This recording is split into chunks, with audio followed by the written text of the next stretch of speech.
ED के आरोपों पर आम आदमी पार्टी का बयान, कहा घोटाले का पैसा कहां गया, हमारे पास कोई पैसा नहीं मिला है। एक सवाल बार बार उठा, मनी ट्रेल कहां है।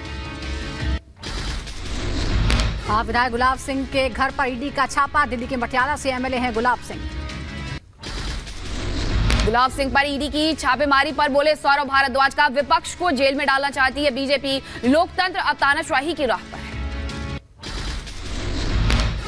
गुजरात के हमारे प्रभारी हैं गुलाब जी, आज उनके यहाँ छापा डाला गया है और मुझे पूरा यकीन है आने वाले दिनों में आम आदमी पार्टी और अपोजिशन पार्टी के कई बड़े नेताओं पे छापे मारे जाएंगे ताकि अपोजिशन चुप हो जाए। संजय राउत का बीजेपी पर हमला, कहा विपक्ष को परेशान कर रही है सरकार, देश में चल रही है तानाशाही, यहाँ पुतिन और रूस के जैसा गुजरात पैटर्न।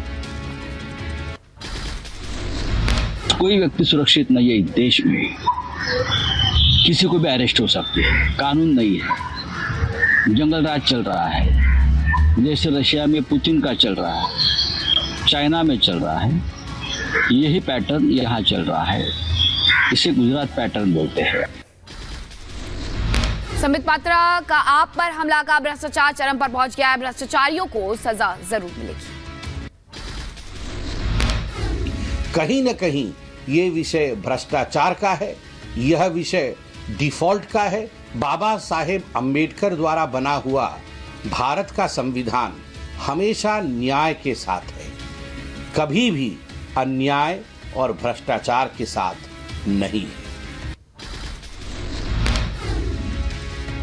सीएम केजरीवाल की गिरफ्तारी को लेकर मौलाना मुफ्ती शहाबुद्दीन रिजवी ने मुस्लिमों से अपील की, कहा केजरीवाल की गिरफ्तारी के समर्थन में हो रहे प्रदर्शनों और विरोध में शामिल ना हों। दिल्ली के सीएम अरविंद केजरीवाल की गिरफ्तारी को लेकर सांसद ब्रजभूषण शरण सिंह ने कसा तंज, कहा किसी भी व्यक्ति को भारत के संविधान या संवैधानिक व्यवस्था पर भरोसा करना होगा और सम्मान करना चाहिए।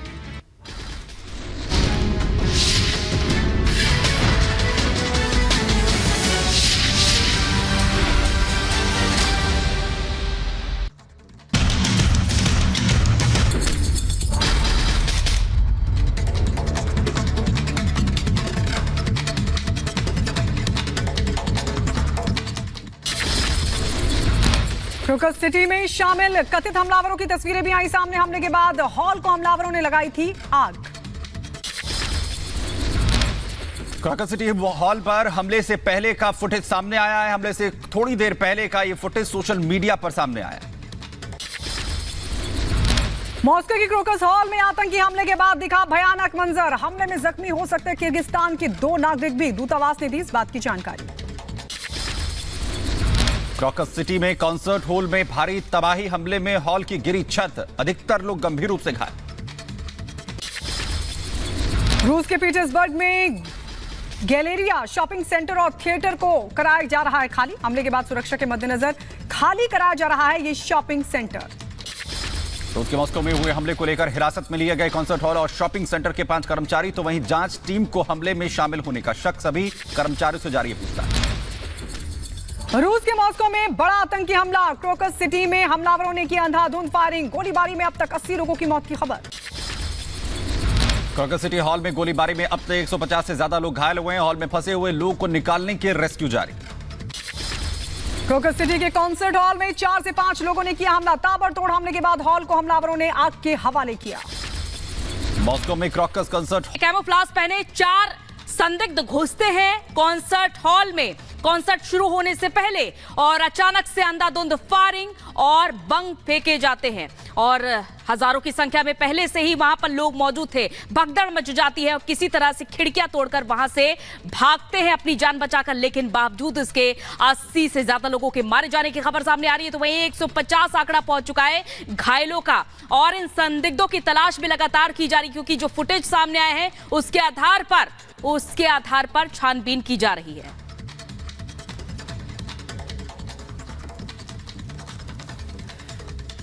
तो आईसिस ने हमले की जिम्मेदारी अभी तक ली है और यह भी दावा किया है कि जो हमलावर हैं वो निकल गए हैं। इस बीच हमारे साथ खास मेहमान भी जुड़ गए, उनसे बात करते हैं। मेजर जनरल वीके दत्ता, रक्षा विशेषज्ञ हमारे साथ जुड़ गए हैं, साथ ही मेजर समरपाल तूर भी हमारे साथ हैं। मेजर जनरल दत्ता, इस हमले को आप किस तरह से देख रहे हैं, क्योंकि आईसिस की तरफ से जो एक कथित जिम्मेदारी ली गई है उसको लेकर कई सारे सवाल भी हैं। ये बात है आज के माहौल में जब तीसरा साल लग गया युद्ध का, रशिया यूक्रेन का युद्ध जो फरवरी में शुरू हुआ था, फरवरी के बाद ये तीसरा साल चालू हो गया। हाई स्टेट ऑफ अलर्टनेस, पूरे इंटेलिजेंस एजेंसीज, पूरे सिक्योरिटी तंत्र, पूरे और जो एंटी एयर, एंटी ड्रोन, सारा कुछ इन प्लेस है। उसके बावजूद ये टेररिस्ट मॉस्को के अंदर घुस के एक प्रोमिनेंट कॉर्कस जो कन्वेंशन हॉल है, जो वहां पे जाके ये हमला और उसको अंजाम देते हैं हमले को, तो ये एक बहुत बड़ा सिक्योरिटी लैप्स है। अमेरिका ने तो बोला साहब हमने तो आपको मार्च के शुरू में बता दिया था कि एक बड़ा हमला होने वाला है। अभी अमेरिका को कहां से जानकारी मिली, कैसे मिली? अमेरिका ये भी बोल रहा कि साहब इसमें यूक्रेन इन्वॉल्व नहीं है, यूक्रेन ने भी डिनायल दे दिया है। तो अभी ये आस्ते आस्ते जैसे इन्वेस्टिगेशन होगा, मुझे यकीन है कि रशियन सिक्योरिटी एजेंसी और उनका इंटेलिजेंस इसकी जड़ तक पहुंच पाएंगे। मेजर जनरल वीके दत्ता, आप ये बड़ी बात कह रहे हैं कि अमेरिका ने पहले ही आगाह कर दिया था रूस को। मेजर समरपाल, आपसे ये समझना चाहेंगे कि जब अमेरिका ने आगाह किया था तो क्या रूस को इसके बारे में जानकारी नहीं थी? उसे नहीं पता कि आखिरकार उनका दुश्मन कौन है और इस तरीके से सिक्योरिटी लैप्स होता है जिसमें 80 लोगों की जान चली गई?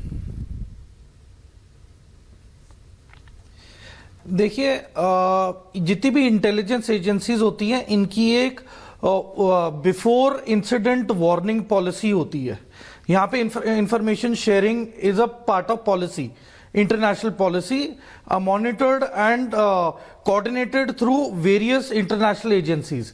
तो अभी क्या था कि इन्होंने इतला तो कर दी थी, पर मैं यूएस की स्टेटमेंट से सहमत हूं कि इसमें यूक्रेन का हाथ नहीं है। क्योंकि पहली चीज तो आईएसआईएस खोरसान ईस्ट अफगानिस्तान में क्रिएट हुआ था, उसके बाद आईसिस खोरसान पे सीआईए नजर इसलिए रख रही है क्योंकि 31 अगस्त 2022 में जब यूएस जा रहा था तब इन्होंने आत्मघाती हमला किया था जिसमें कि यूएस के भी सिपाही मारे गए थे। तीसरा, 10 दिन पहले तालिबान ने अपना मिलिट्री अटैचे टू मॉस्को ऐलान किया था और वो मॉस्को में अब प्रेजेंट है। तो आईसिस के ने इस बात को लेके इस चीज का बदला लेने के लिए पहली चीज तो इस वारदात को अंजाम दिया है। दूसरा, ये ब्रसल्स में 2016 में अटैक हुआ था आईसिस के जरिए, तो ये दोबारा इसका ब्लूप्रिंट मैचिंग है डेट को लेके, टाइमिंग को लेके। अब जहां तक कि कॉकस सिटी हॉल है, ये जो सिटी है इसका नाम है क्रास्नोगोर्स्क। तो क्रास्नोगोर्स्क क्यों टारगेट चुना गया? पहली चीज तो ये टूरिस्ट रिच लोकेशन है, यहां पे 6 पार्क हैं, 3 बड़े थिएटर हैं, 13 आर्किटेक्चरल बिल्डिंग्स हैं जो बहुत अच्छी और मशहूर हैं, टूरिस्ट आते हैं। तो ये बहुत ही टूरिस्ट रिच एनवायरनमेंट था। तो ये बेसिकली बिल्कुल, और बहुत सोच समझकर यहाँ पर निशाना बनाया गया इन आतंकियों के द्वारा। बहुत बहुत शुक्रिया आप दोनों का हमारे साथ जुड़ने के लिए। और इस बीच दिल्ली सरकार के मंत्री आतिशी क्या कुछ करिए, आपको सुना की जांच चल रही है। इस 2 साल में बार बार, चाहे लोअर कोर्ट हो, चाहे हाई कोर्ट हो, चाहे सुप्रीम कोर्ट हो, एक सवाल बार बार उठा है कि मनी ट्रेल कहां है, पैसा कहां गया। ऐसा कहा गया कि शराब कारोबारियों को मुनाफा पहुंचा, बहुत ज्यादा मुनाफा पहुंचा। लेकिन अगर उन्हें मुनाफा पहुंचा तो उन्होंने किसको रिश्वत दी, उन्होंने किसको पैसे दिए? क्योंकि 2 साल की जांच के बाद, सैकड़ों रेड के बाद, हजारों लोगों को क्वेश्चन करने के बाद, आम आदमी पार्टी के किसी भी नेता, किसी भी मंत्री, किसी भी कार्यकर्ता के पास से 1 रुपए की भी प्रोसीड्स ऑफ क्राइम की रिकवरी नहीं हुई।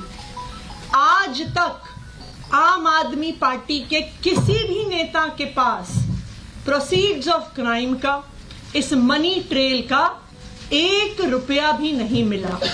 और यह सवाल बार बार सुप्रीम कोर्ट ने भी कोर्ट में पूछा और अपने आदेश में भी लिखा कि मनी ट्रेल कहां है। अरविंद केजरीवाल जी को 2 दिन पहले इसी तथाकथित शराब घोटाले के तहत गिरफ्तार किया गया। अरविंद केजरीवाल जी की गिरफ्तारी सिर्फ एक व्यक्ति के बयान के आधार पर है।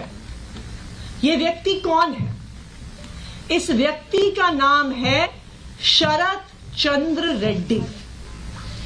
शरद चंद्र रेड्डी औरोबिंदो फार्मा करके एक बहुत बड़ी दवाइयां बनाने की कंपनियों के मालिक हैं।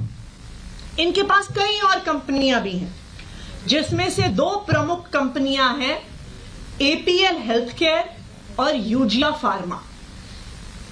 शरद चंद्र रेड्डी जी को भी दिल्ली की एक्साइज पॉलिसी में शराब के कुछ दुकानें मिली, उनको कुछ जोन मिले।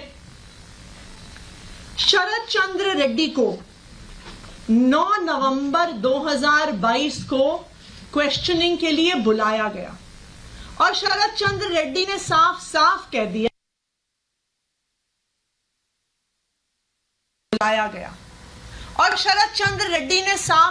कह दिया कि मैं कभी अरविंद केजरीवाल से मिला नहीं, मेरी उनसे कोई बात नहीं हुई, मेरा आम आदमी पार्टी से कोई लेन देन नहीं है।